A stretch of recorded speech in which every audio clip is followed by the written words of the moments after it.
Justin Marks, the co-owner of Trackhouse Racing, is joining us as our first guest today. And Justin, welcome. We really appreciate you being a part of Race Industry Week. Yeah, thanks for having me. You can hear me, right? We can hear you great. Okay, good. Perfect. Yeah. No, thank you. Thank you for having me. It's a pretty amazing thing you guys have put together. I'm excited to be a part. Well, it's awesome. We're excited to have you here for sure. And Francisque and Judy, thank you so much. We'll see y'all here throughout the day for sure. And have fun. We definitely will. Fun will be had. Look, we have Justin Marks here, which is a great thing. But I almost don't even know where to start with the history, Justin, in your racing career. And you've got a pretty long history as well, starting out on the West Coast. And, I can think to myself, I remember when you won a race in a torrential downpour. And that might have been one of the first times I ever talked to you on Sirius XM after, making that trip to Victory Lane. And we had seen you, we had known you and everything, but all of a sudden we start to kind of see some of your other business ventures on the side, from, karting tracks to dirt teams and different things like that. And then all of a sudden, 2 years ago, you emerge as one of the top owners in NASCAR. Tell us about your journey and really where things started. Yeah, I mean, look, I have a tremendous amount of passion for this sport. I mean, it was something that was born very, very early in my life when my grandfather was taking me to dirt tracks in the Midwest when I was growing up, and very quickly just became addicted to the sights and the sounds and the smells and the sort of aspirational power that these race car drivers had, and I knew that it was something that I wanted to do for my life, and I spent 20 years really pursuing that as a driver, but it was, I would say, pretty early in my career, I knew that, I didn't have what it was going to take behind, just talent wise, to be able to carry me to the heights of this sport, driving a race car. And so, my goals and the way that I carried my career started to change to the point where it's like, okay, I'm going to focus on the business side. I'm going to focus on sponsorship. I'm going to focus on, being able to create programs that are valuable to the sponsors, that are going to give me an opportunity to continue to race. But I ended up being really a program manager for a lot of sponsors. And then I happened to get it, to be in the race car to do it. So, I had this sort of driving trajectory, but when I got to about 30 years old, it was like 1 year in ARCA, and then trucks, and then IMSA, and then World Challenge, and then back to ARCA. And it was really kind of just engaging with partners and trying to figure out where we could deliver value for them. So I kind of became like a jack of all trades. But that wasn't really something that was fully sustainable for me. And it wasn't something that was going to motivate me forever, just being this kind of like journeyman driver. I grew up in a very entrepreneurial household. I grew up in Silicon Valley. My father was grew businesses and was a part of private equity firms. And so I had kind of a front row seat during all of this for companies that came in and disrupted industries. And I met some revolutionary entrepreneurs early in my life. And I was very inspired by that. And I was always kind of looking for where there was that opportunity in motorsports. And, because I felt like that was going to sort of be my calling.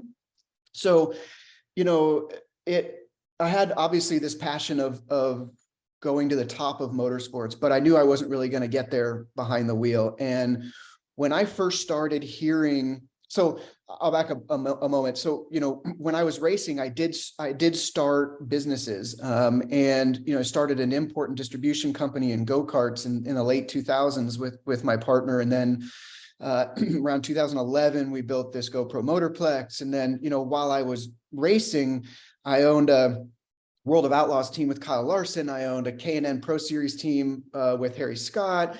And so I was getting some experience in business ownership and management.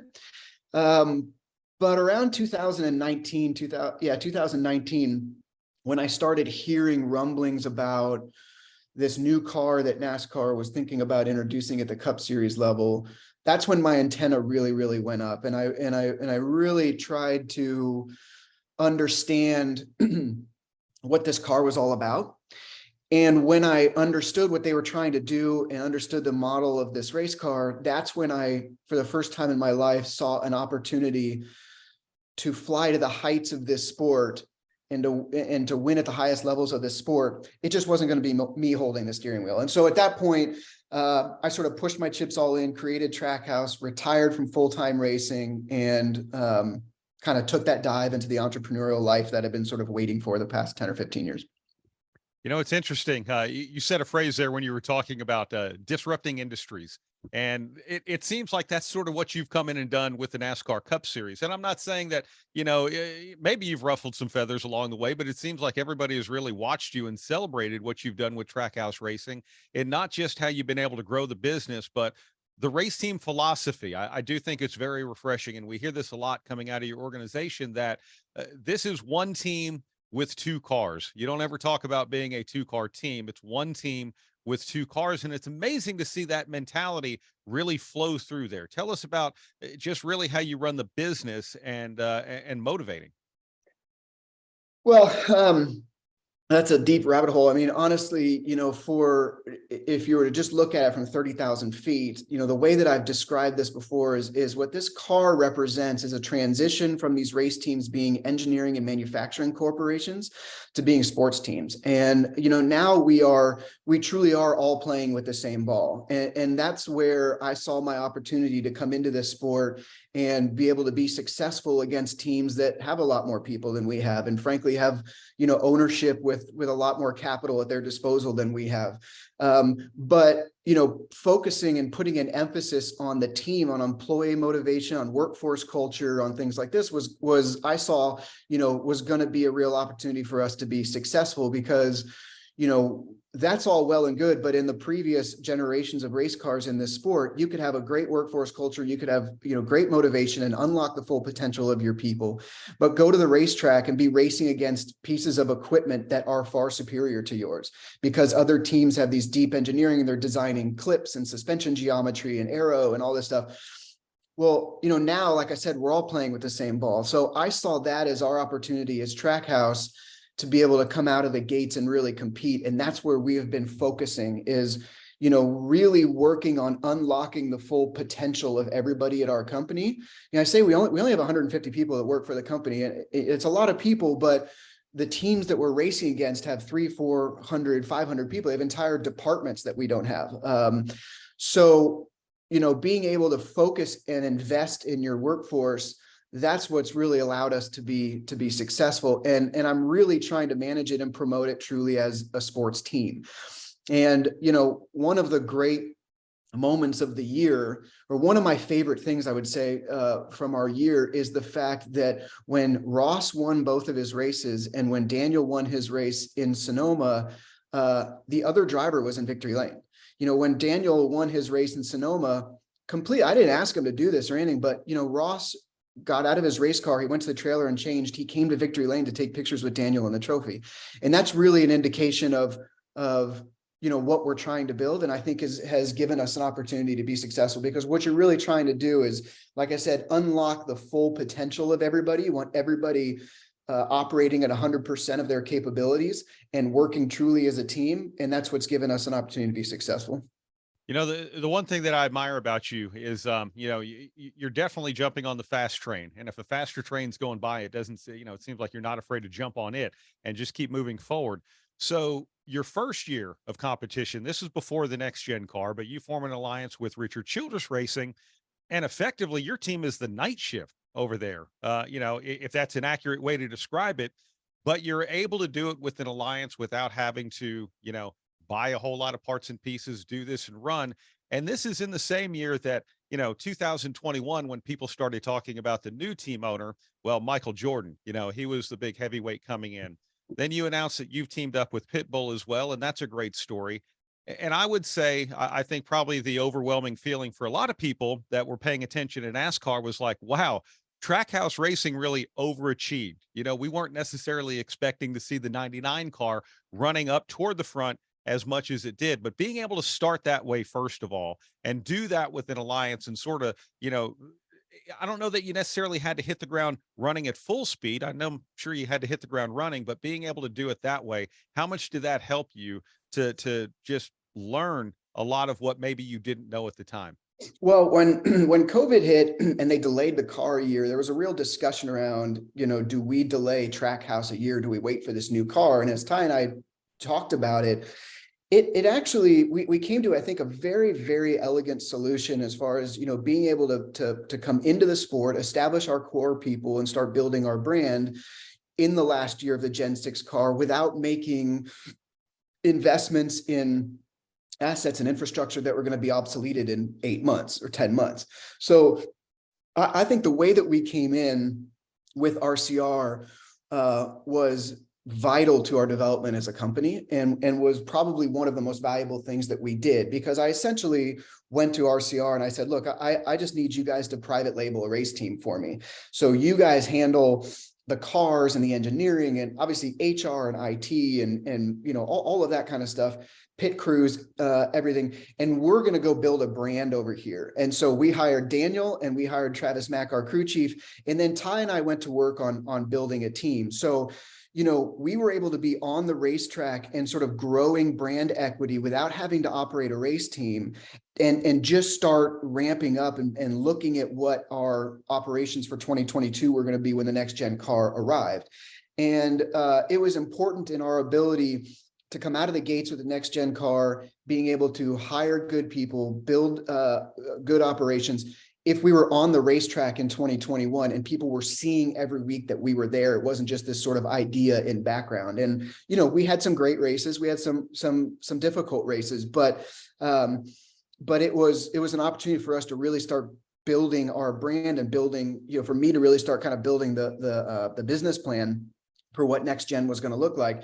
And honestly, 90% of that was trying to find a charter. I mean, that was really fundamentally what was going to give us an opportunity to be successful in the long term. Is that, I was in 2021 leasing a charter from Spire, didn't own one. The future was very unknown without owning that asset. And so that was the most important thing. Obviously, that went in a direction that I didn't see happening, that ended up in the acquisition of Chip Ganassi Racing. But these are all just little sort of developments in the timeline that the aggregate of which have allowed us to arrive at a point to be successful. But, back to your question, I think being able to come in and, sort of check your ego a little bit at the door and just go to a company like RCR and just say, I just need you guys to field a race team for me while we start building a company and building a brand over here, was exactly what the doctor ordered, and being able to come out in 2022 as strong as we have. It's interesting during that first year, as we were all sitting there sort of plotting out where charters are going to go, where they're going to come from, because you obviously weren't the only one looking for one. We're thinking, okay, Rick Ware Racing at the time had 4 charters. You mentioned Spire, you were leasing one from them, and, Front Row was potentially going to sell their deal. Nobody thought that a charter was going to come from Chip Ganassi Racing. It seemed like everything was just going as it was. And I was telling a story yesterday that an old rodeo clown / daredevil friend of mine said to me one time that nobody ever gave me anything I didn't ask for. And I remember sitting in the Hall of Fame when you made that announcement, and basically, I called Chip and, said, hey, you interested in selling? And the next thing you know, you're flying up to where? Pennsylvania, meeting him in a train station. And 2 weeks later, you have a deal done. How did that all go? So, there was some serendipity involved, I think, for sure. But, I was very much in the middle of the Levine Family Racing sale and that third Front Row charter and the Germain charter. I mean, I worked through all of that, and it was difficult because I lost every one of those bids. And I felt like I was in a great opportunity to win those. And so sometimes I think you got to lose what you're going for, or not achieve what you're going for, to be able to see things in a new way. And so, lost the LFR deal, lost the Front Row deal, lost the Germain deal, and Spire had sold the charter that we were racing to Colleague. And so I was sitting there going, I refuse to believe that we're screwed here. There's a deal out here that no one is thinking about and no one's looking at. And I got to just sit back and look at the board here. And, I went back to one of the thoughts I had when I originally started Trackhouse Racing. And that was the fact that this sport is primed for the next generation of owner. That current ownership is in the twilight of their careers, and you know, we don't know what the succession plan looks like at a lot of these companies. We don't know what the future of some of these big companies looks like, and so that's an opportunity for Trackhouse to come into this sport and, you know, to gain some equity right away and be able to build a foundation where we can be successful for a long time. So I went back to that philosophy and went, there's an owner in this sport that's ready to walk away. And I looked at all of them, and I just started looking at Chip, and I know Chip, and I've known him for a long time, and I raced for him, and I raced out of that building. And not only did I race for him and against him in NASCAR, I raced against him in IMSA, and he, you know, we'd been in the same garage area, the same paddock for 18 years. And I had noticed that Chip was starting to come to the NASCAR races less. And I knew that there was a lot of unknowns in that building about what the future of the company looked like. And so, you know, ultimately I said, I think that might be the next guy that's ready to, you know, hang his hat and to sort of walk away from his NASCAR career. So, so I just called him and I said, look, you know, I'm starting this race team, and obviously we're on the racetrack right now. And, you know, I said that I have to, I've got some capital and I've got some investment behind me, and I need to start thinking about making a move that's going to ensure the long-term success of Trackhouse and to set us up for a long time. And I said, if you're interested, if you would entertain the conversation around what sort of a business relationship or transaction around your NASCAR team would look like, then let's talk. And, you know, honestly, I think there was a lot of luck and timing involved, because Chip just started talking very reflectively about his career in that moment. And he said, you know, there just comes a time in a man's life when he has to ask himself, you know, is this what I want to do forever? And, you know, he's like, we've got this next gen car coming. I've got some capital investment, some CapEx that I need to do in Indianapolis. And if I buy these next gen cars, then I'm pretty pot committed in this NASCAR space for a long time. And, you know, he said 20 years ago, I called Felix Sabates and basically had the same conversation with him that you're having with me now. And we had a great initial conversation. I flew up to Pittsburgh and we sat in his office, and we sort of, we talked more philosophically than anything. And we got to a place where I think he was very excited about passing the baton on to a young person that had big visions for the sport and had raced for him and won for him, which was I think important to him. And we worked in background on what a deal would look like. But look, this was at the same time that I was bidding on these other charters, and I was very, very quiet about it, obviously, because I think that if Chip had gone to market with his team publicly, I don't know if I would have been able to get it. There were some pretty big hitters shopping. But I didn't know until there was ink on paper if this deal was going to happen. I mean, you know, Chip at any point could have called me and said, you know, I've talked to GM or just whatever, and I do want to stick this out a little bit longer. And then I was back at square one. So I kept it very, very, very, very quiet. And then we signed the deal and announced it 7 or 8 days later. And I think on the morning of the announcement, there was 9 people that knew about it. And that was a really nice way to do it. Yeah, that was really neat. You know, it's interesting. The charter system is obviously designed to give value and ownership and bring investment into the sport, which, you know, obviously you look at your team and, you know, with Pitbull being an investor, and you look at some other teams, it seems like at least that part of the model might be working, or at least pointed in the right direction. But I am curious, Justin, because if you go back and you start looking at charter values, you know, at the beginning, they weren't really that valuable, and people were kind of wondering like, what's going on with this? And even during the big bidding process, like you were talking about, you know, we were starting to hear of values going up to, you know, $6 million, $12 million, or whatever it might be. And other people that might be interested, all of a sudden we're thinking, oh, I don't know, maybe that's too much. And, you know, I kept thinking, isn't this exactly what it's designed to do, is continue to go up in value?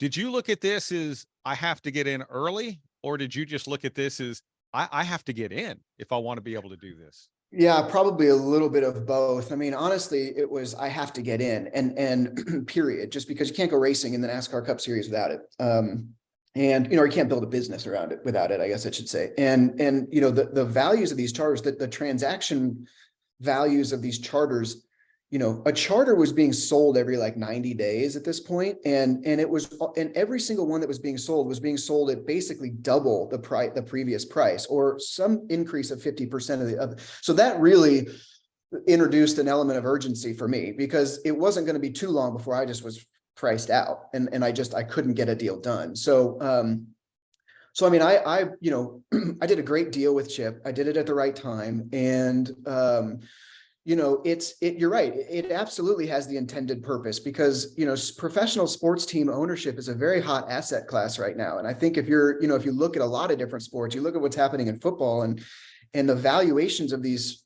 sports teams, it's incredible where they're at. And there's a lot of investment capital in the marketplace right now that's looking at sports as a valuable asset, because we are becoming such a content culture, and owning a sports team is owning content, and it's owning an asset that you can monetize through content monetization, basically, right?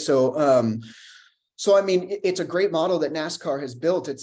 We've now built a sport where the economics of which are a lot more consistent with other professional sports. So you're getting investment entities looking at it. We have some work to do on the economic side in our sport, but it's certainly.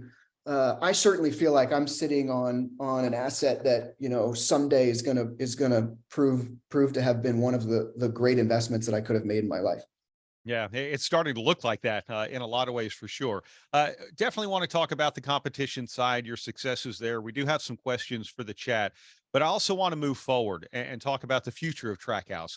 When you bought Chip Ganassi Racing and you bought the assets, the one thing you didn't buy actually was the building. And it's talked about that you might not stay based in the Charlotte, North Carolina area. What is the future for Trackhouse?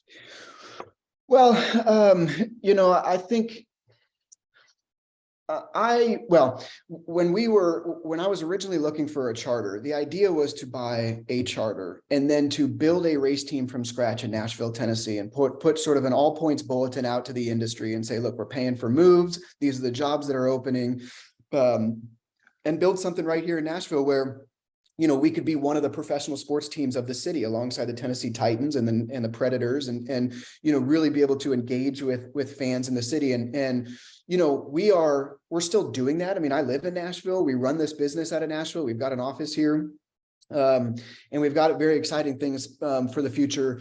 But that really changed, Brad, with the Ganassi acquisition, because what I couldn't do is pick up a company of 150 people and move it and keep intact some of the great things that Chip had going on in that building that were going to be really, really valuable to Trackhouse. Plus, we signed a key partner deal with Chevrolet, the same deal that RCR and Hendrick have. Chevrolet made a massive investment in their technical innovation center in Concord, which was really only 2 miles from our race shop. So it became basically, pretty much a requirement that we were going to have to stay and will stay our racing operations in the Charlotte, North Carolina area. But the future of this race team, I think, looks so different than I think how people think of race teams. That ultimately we're going to grow a business here where the racing operations are only a small part of what we do. And, those operations will just have to stay in Charlotte. But I think the future of this business is the exciting things that we're doing in Nashville. Yeah, well, scaling up your business and, content, brand building, different things that you're doing. What does that future look like? Is there any part of that vision that you're willing to share? How about that? Yeah, for sure. Look, I think that the future, the real opportunity for Trackhouse is in the brand side. I think content is going to be, content is going to be a place where we make massive investments in the next year or two, and it's building a brand that's scalable and can transcend the sport. And I look at a company like Barstool Sports, and Barstool started out basically as just a very, very simple content platform, but they've done such a great job building a brand that now they are in consumer packaged goods, and they're brick and mortar with bars and casinos, and they are promoting events themselves. And they've got a huge merch business. And I mean, I think that I see, certainly I see that as an opportunity for Trackhouse. I think that the Trackhouse brand is one that can transcend the sport. as we continue to scale up our storytelling and really become what the original vision is, I think that you could see Trackhouse as with a brick and mortar presence, with experiences for fans. I see us making investments in music and entertainment, an event promoter, and then obviously making big investments in content, because at the end of the day, we want to be storytellers, and we want to build a platform that compels, that inspires, that entertains and educates, as many fans in North America as possible. And that's going to give us a very, very unique value proposition when we're talking to partners. And I think ultimately, I want to get away from a business model where we're selling sponsorship on race cars and more selling investment in a very diverse and compelling and deeply engaging platform for race fans in North America. That's interesting. See, I think of it as Trackhouse Racing, and you referenced Trackhouse. So is it fair to say Trackhouse is the identity of the race team, as opposed to racing being the identity of Trackhouse, at least maybe for the future vision? Yeah, I mean, look, I think racing is where we're getting started. We've got this incredible, platform, this amplification platform where we're on television every single week, and we're in a major American sport. And I think as we start to gain more and more equity with our fan base in the sport, that can serve as the foundation for how we scale the Trackhouse brand and the storytelling that we want to do in the future. Trackhouse is the thing, right? Trackhouse is the thing. And right now, we're the very first element of Trackhouse is our racing team. And that's only going to be one of a number of things that we're doing, and with a significant deployment of a lot of those new initiatives in 2023. So I'm super excited about that. That is really exciting. All right, we have a few questions from the chat that I want to get to. Some interesting things here. Chris Stifler says, Justin, what do you think you learned at Turner Motorsports and racing sports cars in Grand Am all those years that translates now to your current operation? Yeah, I mean, I think one of the things that makes me successful in the position that I'm in right now is that I've spent a number of years on these shop floors for a lot of different organizations. And I have seen, I've raced for organizations where the culture was really, really good. And I've raced for teams where the culture was not so good. And so all of my experience and all the racing that I've done has been an education in what it takes to really motivate the people that are working on the race cars to be able to go to the racetrack and be successful and be well prepared and be a cohesive team. So, Will Turner's a good friend of mine, and he's built a great operation with a very, very loyal people that have been there for a long time. I would say the same thing about Michael Shank. Michael Shank is really truly one of my mentors in the few years that I raced at Meyer Shank Racing with Acura. It was amazing how he managed that team and how he led and ran that operation. And it's something that I try to emulate. So my experience with those race teams and racing for those teams, I think, was all a great education in what to do when you're building a great race team and what not to do. That's interesting. Another thing to that point, you were on the Dale Jr. Download. One of the things that stuck out to me that you were talking about is as you were coming up as a racer, and as we're all coming up in our 20s, we're sort of learning about ourselves and what makes us work and what makes us successful. And you had talked about that, maybe when you were racing from a fitness standpoint, from a commitment standpoint, it wasn't something that you were necessarily living and breathing. And, had you gone back and done something like that, what did you learn about yourself during that time that has helped you today? Well, it's all in education. And, I had a great opportunity early in my racing career, an incredible opportunity. I had sponsorship behind me. I was coming out of ARCA and going truck racing. And, I was on this trajectory that ultimately I wanted to be a full-time Cup Series driver. And, I got a great opportunity with Toyota and with Germain Racing, but I was 27 years old and I was single and I was living in an apartment in Lake Norman. And, I was excited about where I was in my life outside of the race car and chasing girls and spending time on the lake and things like that. And I was not as focused on the opportunity that I had. And now, as I've gotten older and looked back on that, I think what I took away from that and the value in that is that I've got the same opportunity again now. And having gone through that experience where now I can look back on it and say, don't do that again.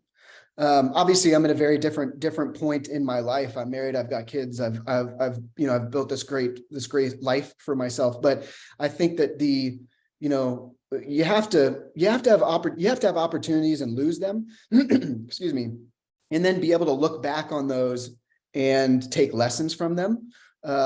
And so that's where I think there was a lot of value in that. Plus, now I've got two drivers that are racing for me that are kind of in the same place that I was. And so I can be, a mentor to them, and I can say, hey, look, this is where I fell short. And although I haven't really had to do that because I've got two incredibly talented and hardworking and focused guys, but yeah, it's all just life experience that you learn from and grow from. Yeah, that's interesting. Wondering if you could comment about how and if the GM centralizing resources in the technical center assisted you in starting Trackhouse and in your success this year. You mentioned the proximity to them, but just having GM right there and you guys being a part of that program, how much did that help with everything ramping up? I would say one of the the most important elements to our success is the fact that Chevrolet took a risk and onboarded Trackhouse as a key partner. They've got three key partners, right? And it's Trackhouse, it's Hendrick Motorsports, it's RCR. And the key partners are the teams that have the most access to the resources and to the support from the company. And it's where they focus all of their infrastructure and their investment in the sport behind is these three teams. When I bought Chip Ganassi Racing, the jury was very much out on whether or not Chevrolet was going to continue with, Chip's contract with Chevrolet was going to continue at Trackhouse. If they had decided in that moment that there was too much risk involved with an owner like Justin Marks and with sort of an unknown entity, and that they were going to focus their resources on Hendrick and on RCR, it was going to be a very, very difficult road for Trackhouse. And this is where I took a lot of risk, is that I just bet on my ability to convince Chevrolet that they needed to make an investment in us, that we represented the future for them, that we were going to do things different, that we were going to be exciting and deliver value for the company. And so when they decided to make that commitment to us, that was a watershed moment in the short history of Trackhouse. And it's really, really given us an opportunity to compete on the same level as a Hendrick and on the same level as RCR. So that, essentially was sort of a conduit to the investment that they made in their tech and innovation center. And, it's an interesting model that they have taken. Instead of basically propping up these individual teams that did their own engineering and their own sim and everything like that, they wanted to centralize all of those investments and then be able to generate that data internally, and then be able to distribute that data to the teams that the teams can utilize as fit. And so it changed the way that they financially supported the teams, and it changed the model. And for us, it's been amazing. It's been wonderful because now we have this incredible amount of data that comes into our team weekly, and we can build a team that's positioned to intake that data and then to build it around our competition structure and deploy that in the sense of, setups and sort of approach and how we go to the racetrack every week. So being able to have access to that information and to those resources is a huge part of how we've been able to be successful. All right. Another question comes from Phil Nellis. Is that in general, have you set out to be a disruptor, or is that a label based on your business vision?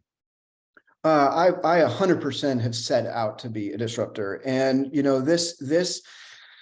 look, these race teams that I compete against are very much operating in the same way they did 30 years ago. And, NASCAR is at an interesting point in its career because it's starting to really look at itself and make the changes that it needs to make to continue to try to be relevant in American culture and to be able to compete on the content and live sports landscape. And that's why you have this car. That's why you have, this incredibly diverse schedule. And we're going street racing and we're at the LA Coliseum and we're all that. So, there's a huge opportunity for Trackhouse to challenge everything and to challenge what the traditional model of a race team is. And that's why I don't look at Trackhouse as a race team. I look at us as a sports and entertainment brand, and we are we're starting as a race team. That's how we're sort of introducing ourselves to the world.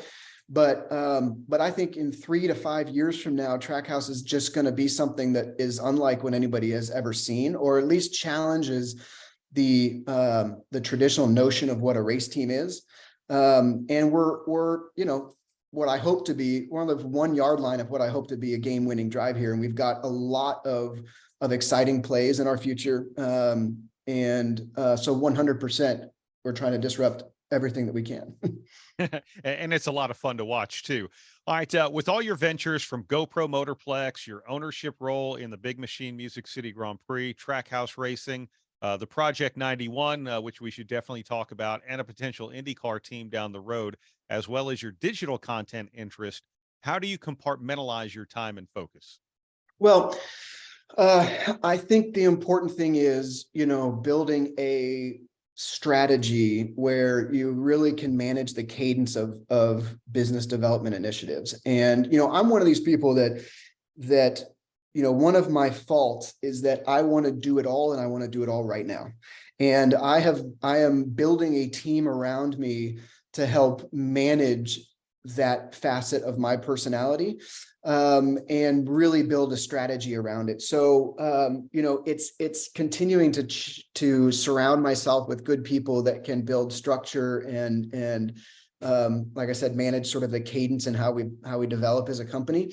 I just made a really, really exciting hire that we're going to announce in the next probably 2 weeks, and build, a real division of this company that's gonna be able to start building and deploying some of these exciting initiatives that I mentioned. So, for me personally, I'm going through the process of determining what work-life balance looks like for me, and how to be as effective as possible every day with my time, because I want to be a good husband and a good father, and that means being very intentional about how I spend my time and trying to be very effective and productive with the things that I do. So I don't have a good answer for that, besides the fact that I'm learning. I'm learning right now every day, but I'm still very much in the mode of, whether it's 6 o'clock in the morning or 11 o'clock at night, I've got stuff that pops into my head that I got to send emails on and write down. And 2023 is going to be the year where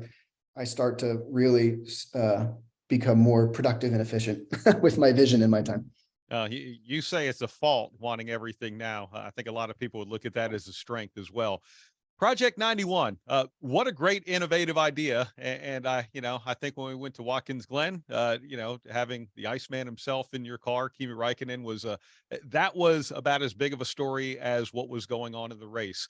What's the future of that? You did say last year it'd probably be one race, but here we are coming into 2023.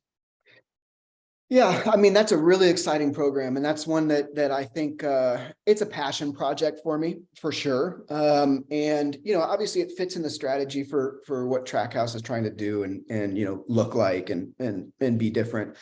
But I've spent enough time racing and other forms of racing to know that there is significant global interest in NASCAR. People around the world are fascinated by NASCAR. It's such a unique form of racing, and it's something that only we do. And people overseas look at NASCAR like we look at the V8 Supercar series, and we look at some of these really unique forms of racing that that would be something that would be really interesting to try.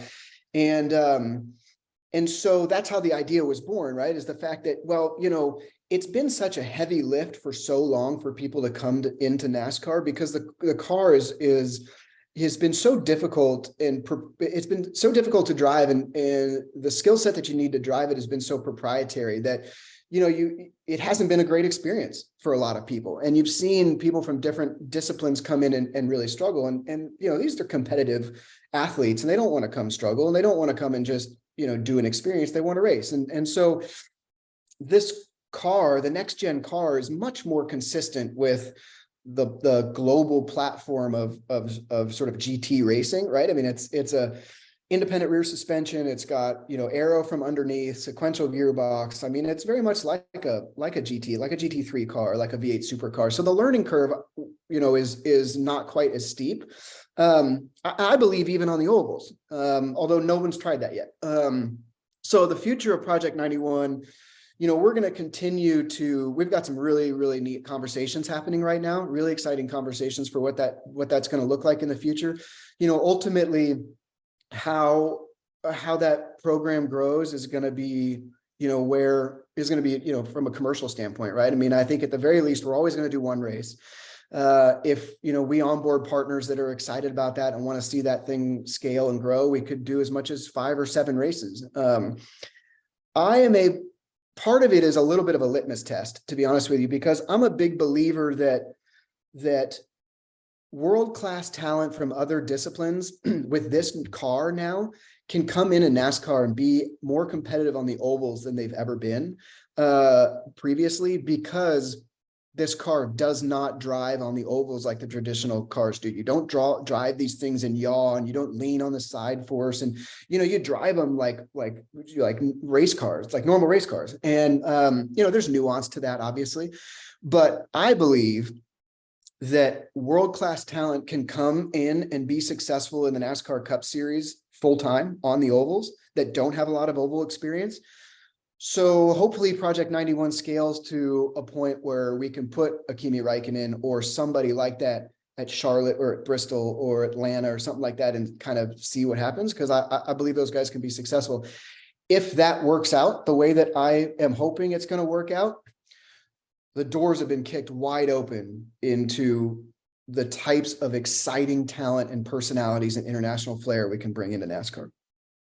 I think the world's dying to know if a 4-time Indy 500 champion is going to wind up in your car for the Daytona 500. Well, look, we're having a lot of conversations. I will say this, the idea of Project 91 started because I was watching a Formula One race and I was going, what would be awesome is if Lewis Hamilton drove in the Daytona 500. And then I just started thinking, okay, how do you build a business around an idea like that, right? So I think, it's our biggest race. And I think the biggest stars of global motorsports in our biggest race is something that we should pursue. I mean, AJ Foyt, Mario Andretti raced in the Daytona 500, and it's attractive because it's a crown jewel event. So the Daytona 500 is a difficult race to run a third car. Period. It's especially in sort of how new our team is.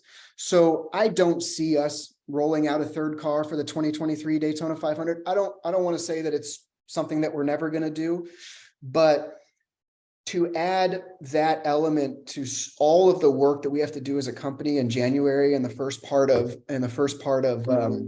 I'm sorry, my phone's ringing. Oh, that's fine. The first part of February is introducing that element in our ramp ups for the season is something that I'm not quite ready to do yet. But guys like Helio those are the guys we want. Those are the guys we want in Project 91. So those discussions are ongoing. Yeah, no, that actually makes a lot of sense, though, when you put it that way.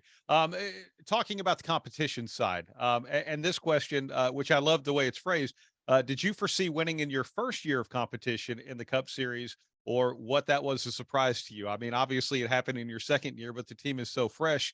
I don't know that necessarily a lot of people 2 years ago thought that we would see you not just in victory lane, but multiple times and then contending for the championship. Yeah, I mean, I actually do sort of consider 2022 as our first year because, like I'd mentioned earlier, I mean, in 2021 we were RCR. I mean, it was an RCR team, and so in 2022, this is really our first year as a fully autonomous organization where we control ourselves, Trackhouse, every element of the racing organization. So there's always an opportunity to win. Even last year in 2021, I felt like we came close to winning that dirt race at Bristol. I feel like we really came close to winning the Daytona, the 400-mile race at Daytona, the end of the regular season. Daniel was making the race winning move down the backstretch with a big push from Kurt Busch, and Ryan Blaney, a sit and duck out front coming to the checkered flag. And I felt like we were going to win that thing, but we got turned and we all wrecked. But But I mean, look, I think that there is always an opportunity to win, and that's what's great about our sport, is that when you go to even like places like Daytona and Talladega, you can win. But as far as the complete body of work in 2022, winning on 2 road courses, winning at Talladega, and then coming really close to winning races in Atlanta and Vegas and a few other places, Homestead. It has been a little bit of a surprise, not that we've become a competitive organization, because that's the goal. And we're really trying to build an organization that, that can do this, but to do it in our first year, I think is a testament to how good of a job we've done in building this business and getting it competitive. And then also truly the promise of this new car. I mean, I think there were 18 or 19 different winners this year with this car. And that's an amazing product that NASCAR has delivered to the fan base. And so I don't think it's so surprising that we've won in retrospect. I think that where we've truly I don't want to say outkicked our coverage, because we've earned every minute of it, but where we've all been surprised, the fact that we came within 150 yards of winning the Cup championship at Phoenix. And that's that was pretty incredible. And it's something that is going to empower us through the winter, and something that we're going to really, really audit very deeply and figure out, what systems in place allowed us to be in that position. So it's repeatable. Yeah, that's wonderful. Question, I would be curious to hear how Justin approaches team leadership. What principles and values inform his leadership? Well, I mean, look, like I mentioned earlier, I spent, 15 years as a race car driver on the floor with these mechanics and with these engineers and with people in the company. So I know what motivates them, and I know what management does to create a workplace that is empowering and allows people to do their best work. And I've had experience with the opposite. So for me, it's important to have a personal relationship with everybody in the company. It's important for me to be to communicate. I've got one of the core tenets that I've got is, when we do big announcements in our company, I make sure to I want the workforce to learn about it first. I don't want our workforce to read about things on Twitter and read press releases and things like that. And so that's, opening the door. I do an email to the company about once a month. And usually that email can range anywhere from, congratulations, you guys are doing a good job, to this is something that's been a development in management, moving forward, to, a peek behind the curtain. I sent an email that informed everybody in the company about how these conversations with NASCAR on the television rights renewal is going. So, I mean, it's trying to be an open communication source, and to make sure that everybody in the company, no matter what they do, can see the big picture and can really understand where their contribution stacks up in the whole mission, right? So, I mean, it's not very common that, a welder in the fab shop is reading an email from ownership saying, this is what the television rights renewal looks like. But when everybody in the company can understand the bigger picture, then they know exactly how their contribution stacks up in the big picture. And I think that really builds cohesiveness and builds culture, and, treating this like a team, treating it like a sports team where everybody's got a position they play that's vitally important to the team. You know what it's like to feel the pressure of being a driver. And for both of your drivers, they've had some great highlighted winning moments. Circuit of the Americas was incredible, Talladega, Sonoma Raceway, and they've had some rough moments as well along the way. But it seems like you've always very publicly supported your drivers, and the way you talk about conversations you have with them, and the reassurance is that, hey, everything is okay here. Tell us about how that goes and how you're mentoring them. Well, I mean, I'm a racer, and I understand the psychology of the race car driver, and I understand the competitiveness of it, and I understand conflict on the racetrack with other drivers. I understand the unique dynamic between teammates, and so I try to be helpful where I can. Daniel and Ross are very, very different personality profiles. They're very different on the racetrack. They're different in how they approach the races and how they race. And it's exciting working with both of those guys. But for me, I've been in these positions before, not at this level, but not much changes. And it's the same psychology, it's the same emotions, it's the same passion and the same want.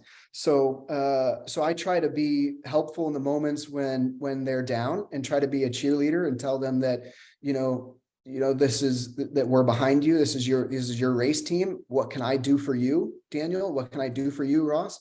And then, in the moments where we've been successful, making sure that success is that there's perspective around it, and that we have to go back to work on Monday, and that we can enjoy it, but we race every single week. So yeah, ultimately, I just think it goes back to the fact that I've raced for so long, and I can speak those guys' language. Yeah, which is awesome. And look, when it comes to the highlights from 2022, and I'm sure we're going to be talking about this one in 2042 and beyond, what Ross Chastain did to get into that championship race at Phoenix with the move at Martinsville Speedway. Do you even still look at that today in awe of how that was actually able to happen? Yeah, I mean, absolutely. The incredible thing about that moment was nobody knew that it was coming. We had never talked about it. Ross had never mentioned it. And I think it's a little bit of a window into the unique psychology of Ross Chastain. And I think something that I've seen in him for 10 years, Ross and I have been friends for 10 years, he is really, really, truly built different. And I still struggle to put into words what we all witnessed there. And I think it just shows the fact that Ross is so special in the fact that he's willing to push the boundaries just like I am, and look at the table of opportunity in front of him and find things that nobody else is thinking about to find success. And I'm just really, I think I'm just happy that was a Trackhouse moment. If that was going to happen in our sport, I just feel like it was fitting it was a Trackhouse moment, that it was in a Trackhouse race car. And I will forever be so thankful for him for giving all of us as race fans in an industry that exciting gift of content that will be replayed over and over and over. It was pretty special. It was pretty amazing. Well, there's no doubt that there are going to be many more highlights on the track and off the track with what you guys are doing with Trackhouse Racing. Justin, we really appreciate you sharing your time with us here today. Wish you guys the best of success and look forward to the announcements that are to come.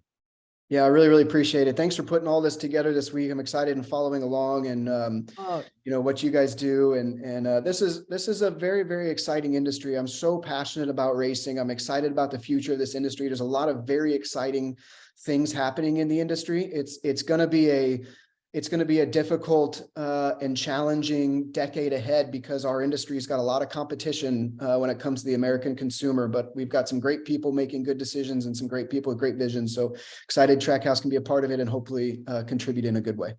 And Justin, I want to say the camera was on you when you won, and I loved watching your response. Oh, well, I mean, it's raw and authentic. It's so hard to win these races that you never can take it for granted, and you never know when the next one's going to come. And it's just, it's like I said, it's so hard to win. And every time I saw a Trackhouse car cross the start finish line this year, it was just another dream coming true. And so I live for those moments. Well, we wish many many more for you in the years to come. So thank you so much, Justin. Registering on EPARTRADE is easy. To start, click on the Join for Free button on the homepage. First, search your company to see if it's already in our database. If you see your company on the list, click on it to select it. Then, choose Claim Company if you are one of the decision makers, an owner, marketing person, or main company contact.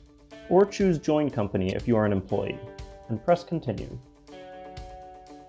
If you couldn't find your company in our database, select Register a New Company. On the following page, fill out your name, email, phone number, job title, and choose a secure password. If you chose Register a New Company, you'll need to choose your business type. Select Supplier if you're looking to display products or services and connect with buyers. Choose Racing Business if you're looking to source new parts and connect with suppliers. Choose Race Team if you own or are a member of a professional race team. Then, enter your company name. Please provide a website, Facebook page, or LinkedIn if you have one, and choose to either claim or join the company. You can view and agree to our terms of use here. If you'd like to receive our weekly newsletter, choose Accept. Finally, click Register Now and your registration will be submitted for approval. An email will be sent to your inbox. Please confirm your email address and you will be approved shortly. Welcome to EPARTRADE.